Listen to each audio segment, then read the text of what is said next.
This is an introduction to the new ChildCloud Parent App. So this app is available on the iOS or Play Store. We recommend that you navigate through to the App Store icon on your iPhone, for example, or Play Store, and then you do a click on search and type in ChildCloud Parent App.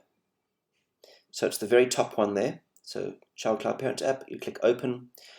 So you would have had to have been invited by the school, first of all, and then you're going to enter your email and the password that you would have selected upon receiving that invite from the school. An important thing here is to click the Remember Me button. So make sure that's ticked.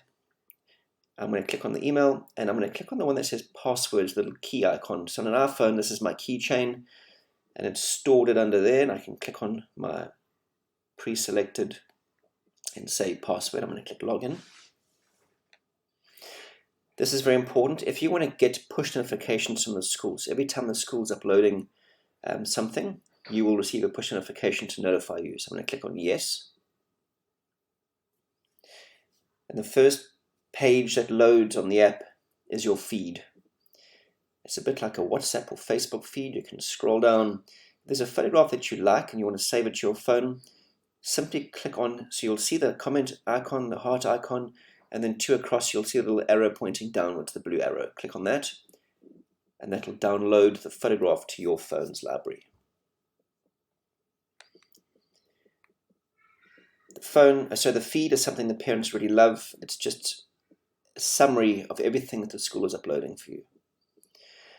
If you've got multiple children in the school, you're going to see them listed at the top here. So you've got Rachel, she's now clear, then George, if you click on George is clear. What's that doing is that it's basically saying that if you now select something, let's just go into progress, for example, and if you click on progress, these are displaying all of George's learning progresses. If I click the back arrow top right hand corner, and I click on Rachel, then I click on progress, it's going to show all of Rachel's learning progress. So just remember that if you want to toggle between the children, it'll stay on that child until you change the child again. Another way to find that on the feed is in the top right hand corner. So I can click on the little boy's icon top right hand corner, and I can choose a different child, and that'll show the feed of that child, if that makes sense. If you click on the link on the top left hand corner, that'll open up your side drawer, and there's a quick access to the home page. You've also got your parent profile. So the parents can go ahead and click on My Profile, and if they want, they can actually edit their profile photo or any of their contact information. If you want to change your password, simply click on Change Password and you can edit that. You've got your School Staff tab. So these are all the staff in the school, and you can send an email or write a message to any of the staff members, or simply click on the little phone icon, and that'll let you phone that staff member. You've got your school's term dates. So I'm going to select term 4, and it's going to pull through the school's term dates and all the public holidays associated with that term. If you do want to log out, you can click the log out button and you'll be logged out of the app. But we recommend staying in and staying connected to the school.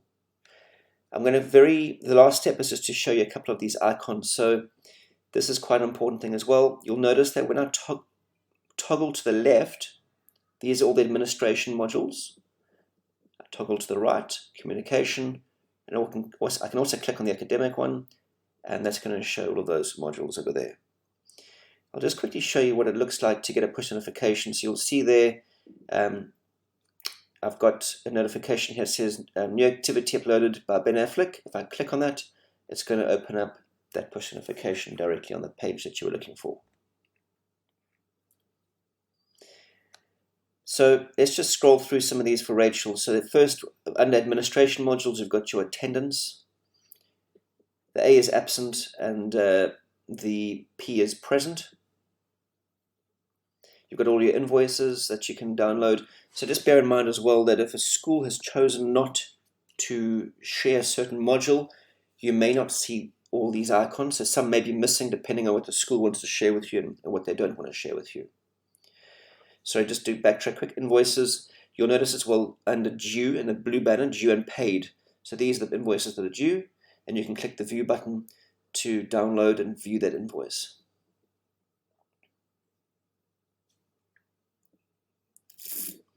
You've got your meetings. These are parent-teacher meetings, so you can click on it and you can actually book yourselves in for a slot.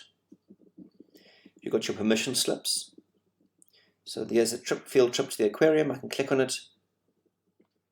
I can select if I want my child to go on that field trip, or I can choose not to give permission.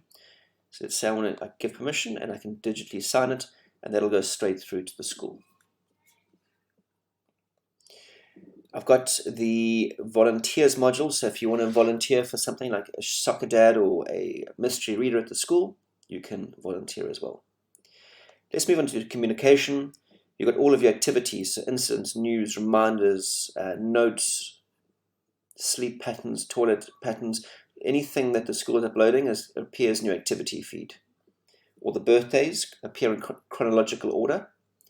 You've got your calendar. So if I zip back to, let's go back to September, I can click on a certain date. So it says term 3 ends. I can click on that and then click on add to calendar, and that'll add it to your phone's calendar automatically for you. You've got your school documents on here. You've got your daily update. So this is just a very neat summary of everything that school's uploading. So news, incidents, reports. All your emails that are coming through are stored neatly within one category. You've got your school's gallery, and there again you can also download these to your phone's library as well. So I click on view, wait for it to load, click on it, and click the arrow, download arrow, and that's going to save it to your phone's library. You've got your messenger module. This is a bit like a built-in WhatsApp messenger. So you can basically can send messages directly to the teacher in a safe and secure manner. You've got your news icons. So this is going to show the latest news uploaded by the school at the top, and then the oldest at the bottom here. And if you click on it, you can like it or comment on it. Moving on to, you've got newsletters, you've got reminders, you've got your SMSs.